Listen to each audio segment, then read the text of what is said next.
Ajnanatimrandasya Jnananjana Shalakaya Chakshurunmilitam Yena Tasmai Sri Gunave Namaha Namo Vishnupadaya Krishna Preshnaya Bhutale Srimate Bhaktivedanta Swaminiti Namine Namaste Saraswate Deve Gauravani Pracharine Nirvishesha Shunyavadi Paschatya Desha Tarine Trinadapi Sunichena Tarariva Sahishnuna Amanina Manadena Kirtaniya Sadahari Hare Nama Hare Nama Hare Nama Eva Kevalam Kalo Nastyeva Nastyeva Nastyeva Gatir Anyata Jaya Sri Krishna Chaitanya Prabhu Nityananda Sri Advaita Gadadhar Srivasadi Gaur Bhakta Vrinda Jaya Sri Krishna Chaitanya Prabhu Nityananda Sri Advaita Gadadhar Srivasadi Gaura Bhakta Vrinda Hare Krishna Krishna Krishna Hare Hare Hare Rama Rama Rama Hare Hare Hare Krishna Krishna Krishna Hare Hare Hare Rama Rama Rama Hare Hare Hare Krishna Krishna Krishna Hare Hare Hare Rama Rama Rama Hare Hare Hare Krishna Krishna Krishna Hare Hare Hare Rama Rama Rama Hare Hare Om Namah Bhagavate Vasudevaya Om Namah Bhagavate Vasudevaya Om Namah Bhagavate Vasudevaya. So last week we started chapter 13, Nature, the Enjoyer, and Consciousness. So nature means prakriti, material nature. The enjoyer, Purusha, and consciousness, Cheta. So now we will study the second half of this 13th chapter, and basically the remaining of this chapter is all about Param Atma, Krishna in the heart. Let us begin with text number 19. Iti kshetrang tata jnanam gyayam choktam samasata madbhakta etad vigyaya madbhavayo papadyate. Thus, the field of activities, the body, knowledge, and the knowable have been summarily described by me. Only my devotees can understand this thoroughly and thus attain to my nature. So, we already learned in chapter 9 what it means to be Krishna's devotee. Manmana means to always think of Krishna. Bhava mad bhakta, and try to become Krishna's servant. Devotee means seeing oneself as eternal servant of Krishna. Namaskuru. We should always be offering prayers and obeisances to Krishna. So those are the things that Krishna requires of his devotees. Now it says here, attains to my nature, mat bhavaya. So what is Krishna's nature? Sat, Chit, Ananda. Krishna's nature is eternal, fully cognizant, and full of bliss. We also, as spirit souls, also have that. But the problem is, because we have contacted a material body and we identify with the body, we have forgotten our eternality. We have forgotten who we really are.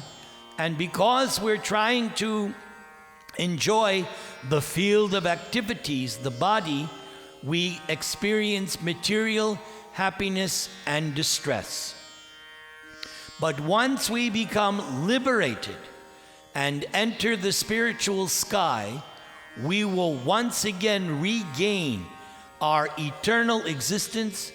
We will fully understand who we are, who God is, and in such a state, we will be ever blissful.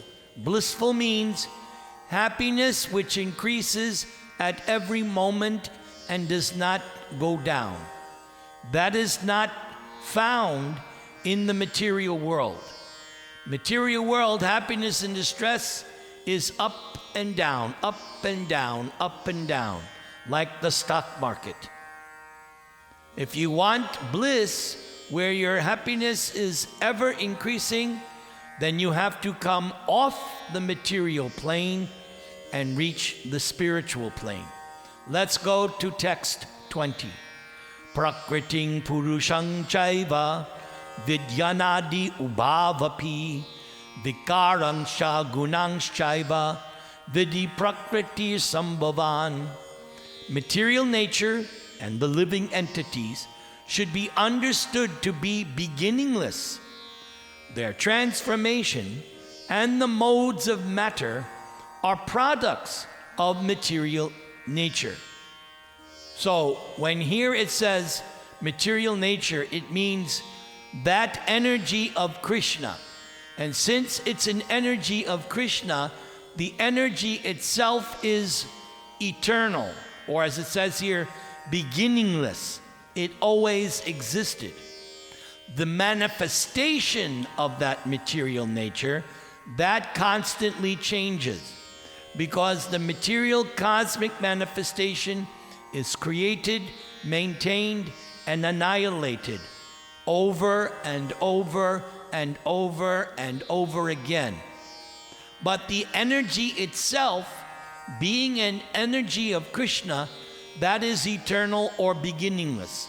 And the living entity means the soul, not the field of activities. The field of activities or the body, that changes, that dwindles, that dies. But the soul, the Atma, that is eternal, that is also beginningless.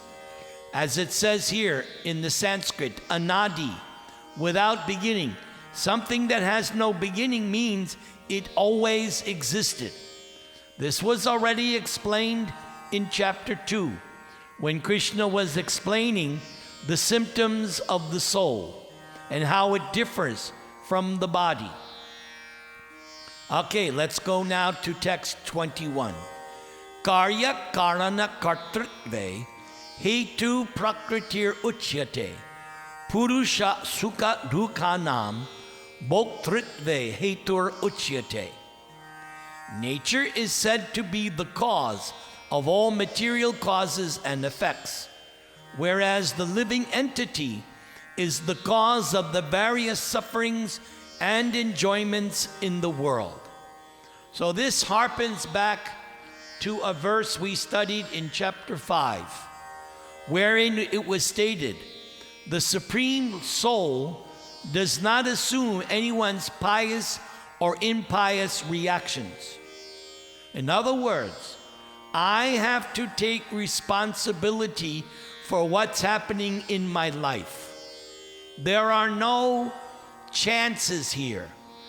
Everything in this material world is based on cause and effect. That is the whole law of karma, cause and effect. The material existence is like a big machine or a big, like last week I was pointing out, video game. It's already set up. You act in this way, you will get a corresponding reaction. It has to happen because it's designed by Krishna to act in that way. And later in the next chapter, when we study chapter 14, we will study what are the causes and effects of the mode of goodness, of the mode of passion, of the mode of ignorance. And that discussion will also carry out in chapter 17 and 18. We will learn many different things about the cause and effects of the different modes of nature. But here, what we should learn, I have nobody to blame for my lot in life other than myself. In the material world, the conditioned soul tends to blame others for their lot in life. But Bhagavad Gita says, no, don't blame anyone. You accept responsibility. You are in this position that you're in now because of how you acted in the past. It's very simple. If I'm suffering or enjoying, it is because previously I acted in a certain way and now I'm getting the result. As soon as one takes ownership that I'm not going to blame anyone, I'm certainly not going to blame God, which many people do. Many people blame God for their lot in life, and therefore they become antagonistic or atheistic. Prabhupada told us a story in this regard, that during World War II, many of the German people, they were also praying to God, may my son, may my brother, may my husband come back from the war safe and sound. But many did not come. And so many people, because of that, they became atheists. Same thing happened in America as well, because that's what conditioned souls tend to do. Blame someone else. No. Everybody is getting their karma. That is the law of this nature. That is the law of Bhagavad Gita. Everything that's happening, you deserve it because you acted in a certain way in the past. There is no chance. No. Take ownership. I am suffering because I made bad decisions in the past. Now, going forward, let me act accordingly. Next verse. Purusha prakriti stohi bhukte prakriti jan gunan karananguna sangosya sad asat yoni janmasu. the living entity in the material nature, follows the ways of life, enjoying the three modes of nature. This is due to his association with that material nature. Thus, he meets with good and evil among various species. So, according to the Vedas, there are 8,400,000 different species of life. Out of those, only 400,000 are considered human. The rest are all animal, reptile, bird, aquatic, insect. And there's a verse in Chaitanya Charitamrita, Prabhupada explains, there are so many millions of aquatics, so many this and that. But humans, there's only 400,000. And out of those 400,000, only a small percentage is actually called civilized. What is a civilized human being? One who follows the laws of the scriptures. That's what makes one a civilized human being. They obey the laws of scripture. And this will come at the end of chapter 16, where Krishna says, therefore, Arjuna, you should know what to do and what not to do by following the scriptures. And Prabhupada writes at the beginning of Bhagavad Gita, there are so many Vedic scriptures, and we don't have time to read all of them. Therefore, if you're going to settle on one scripture, Bhagavad Gita is the best, because it's called Gita Upanishad. It is, what is this Bhagavad Gita? It is a summary of all the Vedas. So don't worry that you have not studied this scripture. That you learn Bhagavad Gita top to bottom, you'll know everything you need to know. How to become liberated. It's all here in Bhagavad Gita in summary form. So what we are doing according to this verse, we're simply trying to enjoy the modes of nature. Tomorrow, New Year's Eve, people will become influenced by the mode Tamogun. They will drink alcohol, become intoxicated. That's Tamogun. Or they'll have a big party, and after the party try to enjoy sex life, mode of passion. And you, on the other hand, how will you usher in the new year? You will chant, you will do arti, you will pray, or you will read Bhagavad Gita. That's the mode of goodness. And each of these different scenarios on January 1st will get a certain result. The person who drinks alcohol the next day, oh, I have a splitting headache. Yeah, because intoxication, toxic, poison. What do they think? People are so stupid. Intoxication. You're poisoning the body. What do you expect other than to suffer? So, we should be very careful what mode of nature we associate with. Because depending on the mode of nature, as it says here, you will meet with good or evil. Oh, this one is one of my favorite verses in this chapter. Upadrasta numantacha bhartar bhokta maheshvara paramatmeti chap yukto dehesmin purushapara. Yet in this body there is another, a transcendental enjoyer, who is the Lord, the supreme proprietor, who exists as overseer and permitter, and who is known as the Supersoul.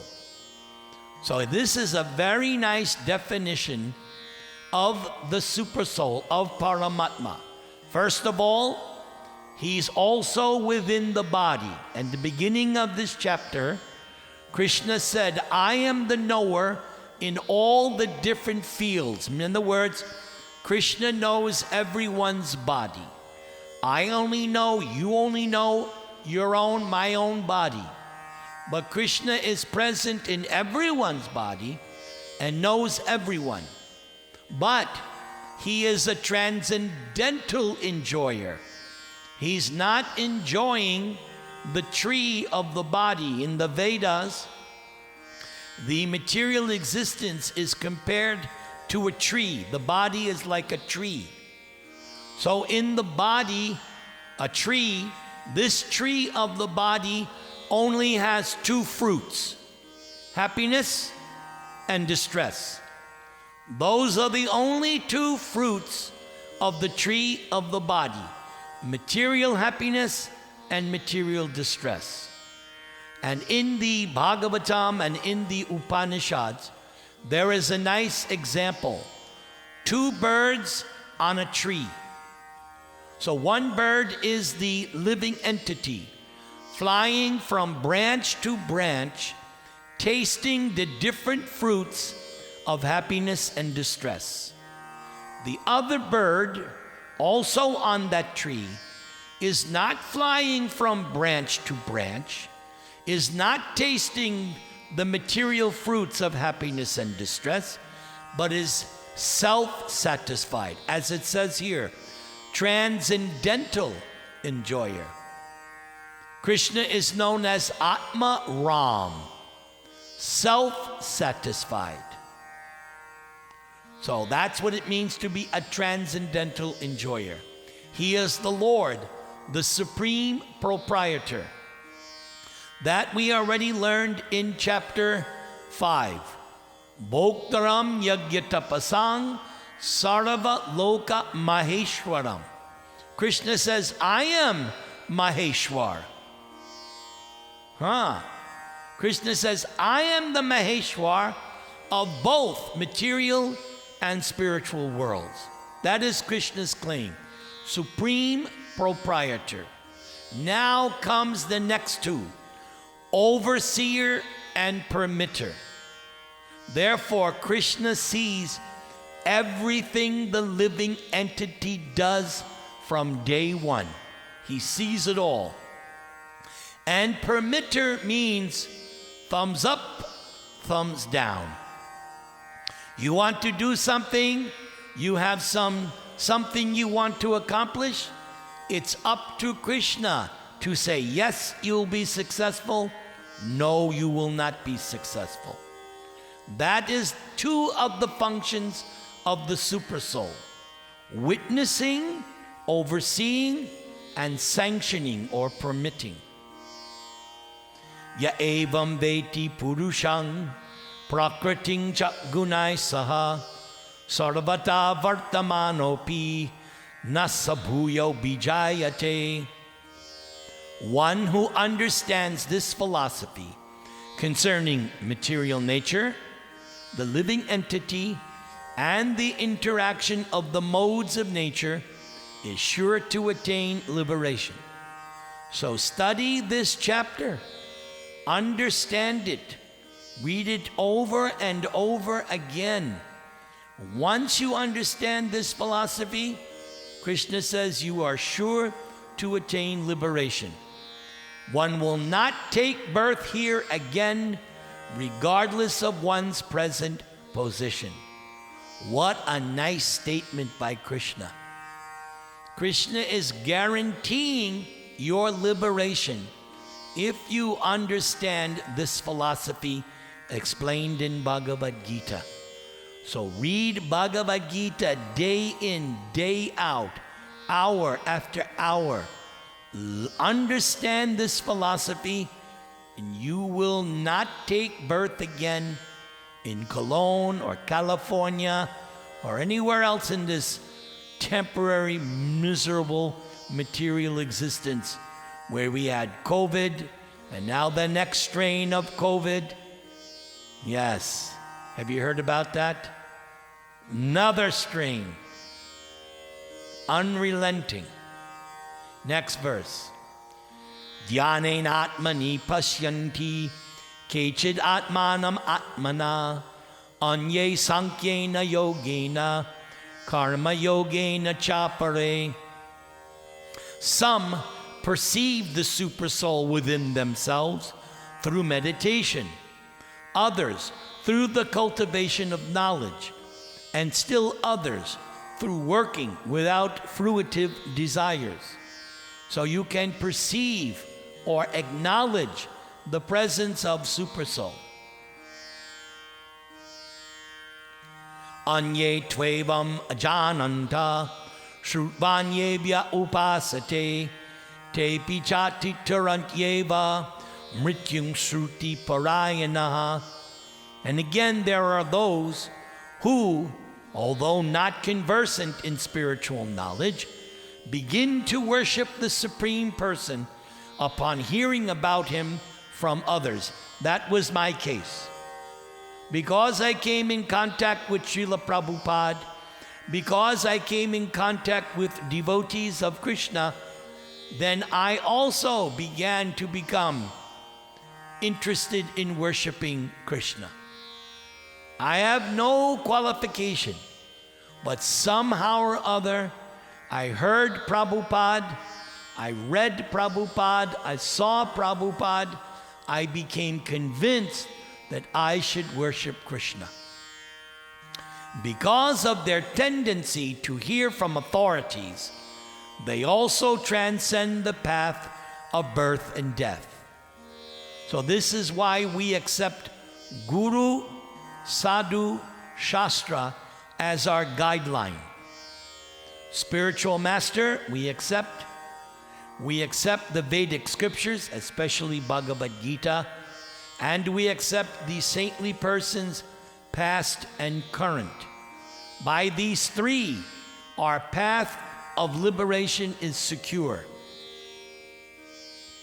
Yavat sanjayate kinchit satvang stavara jangamam kshetra kshetragya samyogat tad vidhi paratarshaba. O chief of the Bharatas, know that whatever you see in existence, both moving and non-moving, is only a combination of the field of activities and the knower of the field. Yes, hybrid. Everything is hybrid. There's a material aspect and a spiritual aspect. There's a body, there's a soul. That's what this whole cosmic manifestation is. Samang sarveshu bhuteshu tishtantam parameshwarang vinashyatsu avinashyantang yapasyati sapasyati. One who sees the supersoul accompanying the individual soul in all bodies, and who understands that neither the soul nor the supersoul within the destructible body is ever destroyed, actually sees. So this is called seeing through the eyes of Scripture, Shastra Chakshu. So at least philosophically, at least theoretically, you have to accept that Krishna is in with everyone's heart. If you can accept that, then you'll be able to rise above jealousy and anger. You have to at least intellectually or philosophically accept this Krishna is in everyone's body. The body is destructible, but that soul is eternal. We learned that in chapter 2. The soul is eternal. Samang pashyan hi sarvatra samavastitam ishwarang nahinastya manatmanam tato yati parangatim. One who sees the supersoul equally present in every living body, does not degrade himself by his mind. Thus he approaches the transcendental destination. Yes, it's the same Krishna in everyone's heart. Not that my Krishna is different from your Krishna. No, there's only one Krishna expanded in everyone's heart, equally present. And as it says here, if you can understand that, then you will not degrade yourself. In chapter 6, we learned in the beginning of the yoga chapter, one must elevate oneself by the help of the mind, not degrade oneself. The mind is the friend of the conditioned soul and enemy as well. If we don't develop spiritual vision, our very mind will be the cause of our degradation. So therefore we have to be very careful how we see things in this world. Don't degrade your mind. Prakrityaiva karmani kriyamanani sarvasha yak pashyati tatatmanam akartarang sapasyati. One who can see that all activities are performed by the body, which is created of material nature, and sees that the self does nothing, actually sees. Yes, this was mentioned previously and will be addressed later on, this topic, that there is a complete distinction between the soul and the body. In the material field, the soul is actually doing nothing other than desiring. That's all the soul is doing. The soul has given power of attorney over to the material mind, and it is the mind and body that are actually working and interacting with the modes of nature. The soul itself is free, but because the soul identifies with the mind and body, it appears that we are suffering. Just like in a movie, when you get so absorbed in the movie, you experience so many emotions, but the movie is not real. But because we become absorbed in the movie, we experience so many different emotions. Sometimes we cry in the movie. Sometimes we laugh. Sometimes we become very afraid. But it's a movie. Same way, material existence is a dreamlike movie. That's all it is. But I, the soul, am different. And it's only because I'm identifying that I experience this happiness and distress. Yada bhuta pritag bhavam ekastam anupasyati tata eva cha vistarang brahma sampadyate tada. When a sensible man ceases to see different identities due to different material bodies and sees how beings are expanded everywhere, he attains to the Brahman conception. So Brahman conception means spirit-soul conception. Yes, the body is like my clothes. It's external. We are more concerned with the person. I don't come up to you and say, so, Ajit, I don't go up to you and say, hello, Mr. Green Shirt, because that's not you. You're wearing that shirt. You are the person wearing the shirt. So now take it even a step further. You're not man. You're not woman. You're not child. You're not Panamanian. You're not Indian. You are spirit soul.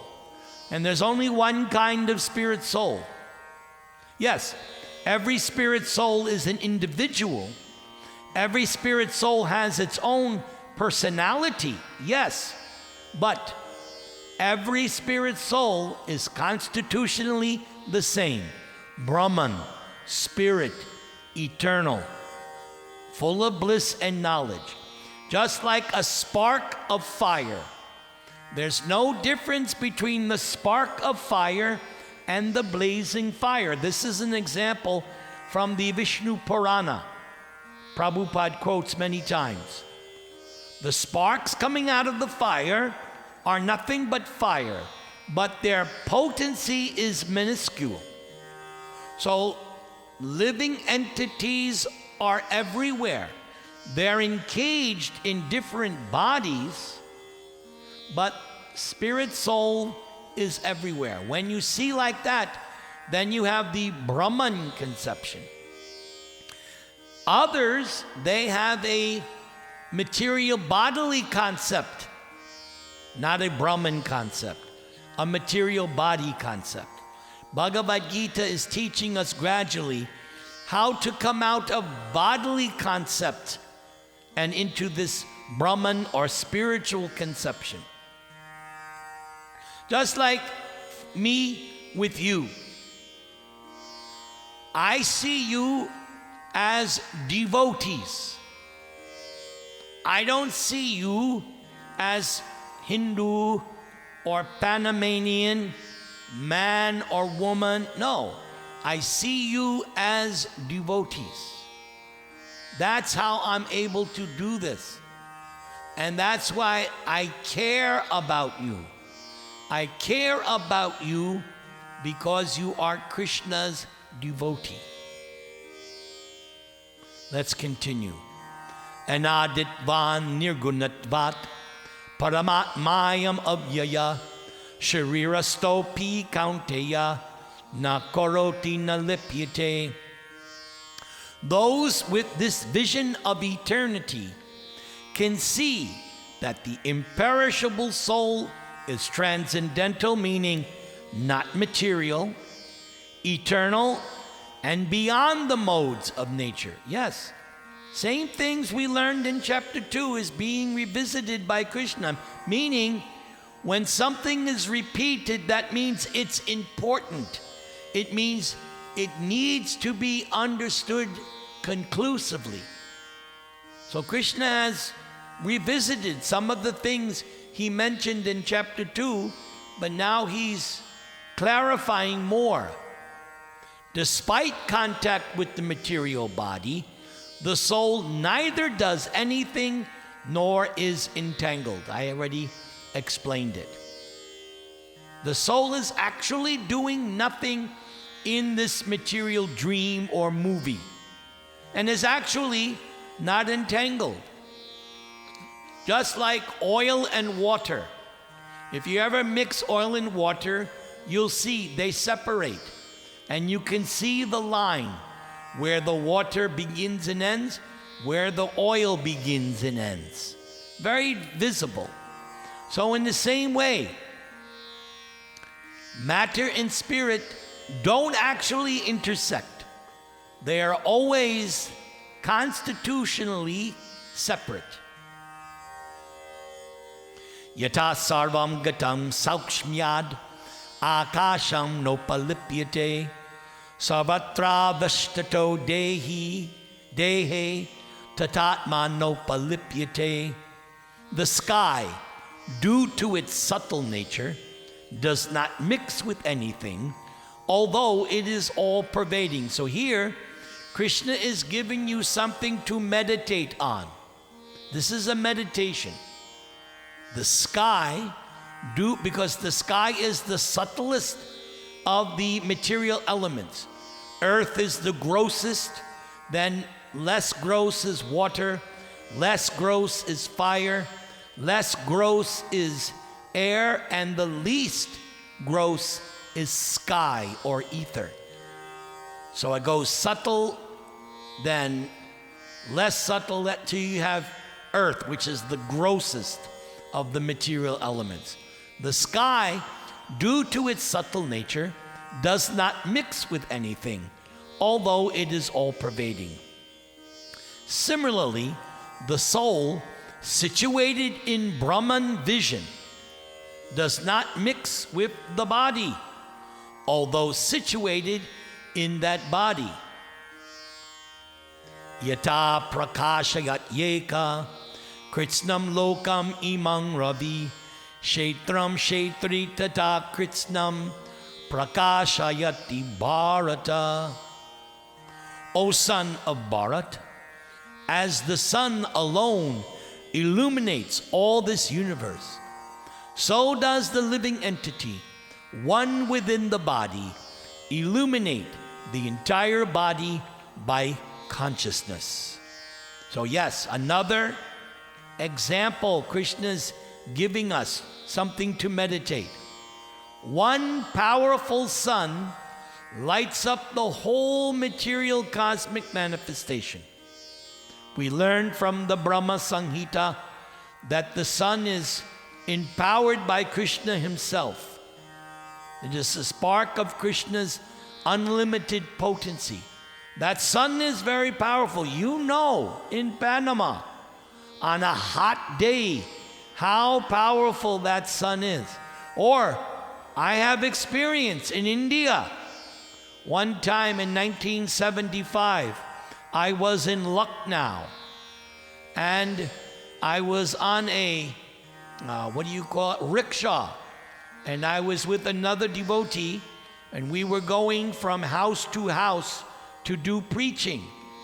And me, being less intelligent, we were riding on the rickshaw in midday, and I did not have any head covering. By the end of the day, I was sick. Why? Because of that sunstroke. I came back to where we were staying, and the sannyasi then informed me, "You fool, you did not wear any head covering." I was so sick, I was so out of it, I thought I was going to die. He said, "You just have heat stroke." So it was a big lesson. I was 25 years old. That sun is very powerful, extremely powerful. So one sun lights up the whole universe. Similarly, the individual soul, you, illuminate the whole body with consciousness. Yes, as we explained in chapter 2, consciousness is the symptom of the soul. The atheistic scientist has been trying to create consciousness in the laboratory. Why? Because if they can do that, then they can say there's no need of God, which is their ultimate end. And they've had so many Frankenstein and this and that. They think consciousness is like some kind of electric force. But no, consciousness is transcendental, anti-material. You cannot create consciousness, because it is eternal energy of Krishna, the nature of the soul, a symptom of the soul. You cannot create it. If you could create consciousness, then you are God. So until then, I accept Krishna, and I'm not going to wait around for the stupid scientists to claim that they've created consciousness, because they can't. Impossible. Kshetra kshetragyayor evang antarang jnana chakshusha bhuta prakriti mokshang cha ye vidur yanti te param. Those who see with the eyes of knowledge the difference between the body and the knower of the body, and can also understand the process of liberation from bondage in material nature, attain to the supreme goal. So this supreme goal is different for different classes of transcendentalists. For the impersonalist, the supreme goal is to merge into Krishna's effulgence. For the Yogi, the supreme goal is to become one with Super Soul. And for the bhakta, for the devotee, the supreme goal is to enter Krishna's abode and render loving service eternally. So this has been the whole chapter. The body, the field of activities, the soul, the knower of the fields, and the process of liberation. What is that process? It is what Krishna is teaching in Bhagavad Gita. This whole Bhagavad Gita is the process of liberation. Bhagavad Gita is not instructing you how to take birth again and enjoy material life again and again. That's not what Bhagavad Gita is teaching. Bhagavad Gita is teaching how to become liberated and situated in your original constitutional position as eternal servant of Krishna. So since we have finished the chapter and we have some time, Prabhupada usually finishes the chapter by giving a summary of the chapter. So I would like you to follow along and read this purport with me, because this final purport is like a summary of what we should have learned in chapter 13. So follow along. The purport of this 13th chapter is that one should know the distinction between the body, the owner of the body, and the super soul. One should recognize the process of liberation as described in verses 8 through 12. That was the section where Krishna said these 20 items are knowledge and anything else is ignorance. Then one can go on to the supreme destination. A faithful person should at first have some good association to hear of God and thus gradually become enlightened. So that's what this weekly class is. That's what we're doing here. Thank you, Sri Leish, for arranging this. This is what you have arranged here. Good association to hear about God. If one accepts a spiritual master, one can learn to distinguish between matter and spirit. And that becomes the stepping stone for further spiritual realization, because that's the first step. First, you have to learn the distinction between matter and spirit. Later, we can go on to Radha Krishna loving affairs. No, not now. We have to learn this, the difference between matter and spirit.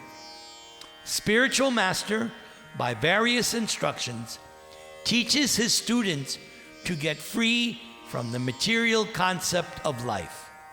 For instance, in Bhagavad Gita we find Krishna instructing Arjuna to free him from materialistic considerations, because in the beginning Arjuna did not want to fight, but Arjuna surrendered in chapter 2, and Krishna has been instructing Arjuna since chapter 2. One can understand that this body is matter. It can be analyzed with its 24 elements. The body is the gross manifestation, and the subtle manifestation is the mind and psychological effects. And the symptoms of life and the interactions of these features. But over and above this, there is the soul, and there is also the super soul. The soul and the super soul are two. This material world is working by the conjunction of the soul and the 24 material elements. Like I said, hybrid. One who can see the constitution of the whole material manifestation as this combination of the soul and material elements and who can also see the situation of the Supreme Soul, becomes eligible for transfer to the spiritual world. These things are meant for contemplation and for realization, and one should have a complete understanding of this chapter with the help of a spiritual master. So if there are any questions, please put them in the chat box. If I don't see any questions in the chat box, then I know there are no questions. I will finish up by praying on this day before New Year's Eve that 2021 is a very good year for all of you. Namaste Narasimhaya Prahlada Klada Dayane Hiranya Kashipura Vaksha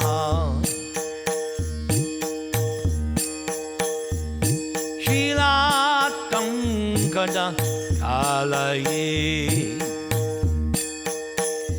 Ito Nrsinga Parato Nrsinha Yato Yato Yamitato Nrsinha Bahir Nrsinga Hridaye Nrsinha Nrsinghamadim Sharanam Prapadye Nrsinghamadim Sharanam Prapadye Nrsinghamadim Sharanam Prapadye Tavakara Kamala Varenakam Adbhuta Sringam Dalita Hiranyakashipu Tanubringam Keshavadvita Narahadirupa Jai Jagadisha Hare Jai Jagadisha Hare Jaya Jagadisha Hare Keshavadrita Narahadirupa Jaya Jagadisha Hare Jaya Jagadisha Hare Jaya Jagadisha Hare Jaya Jagadisha Jai Jagadisha Jai Jagadisha Hare Jai Jagadisha Hare Jai Jagadisha Hare. All glories to the devotees of Cologne under the auspices of my best friend Shrilesh. You can now all unmute yourselves and we will hear from Shrilesh Ji.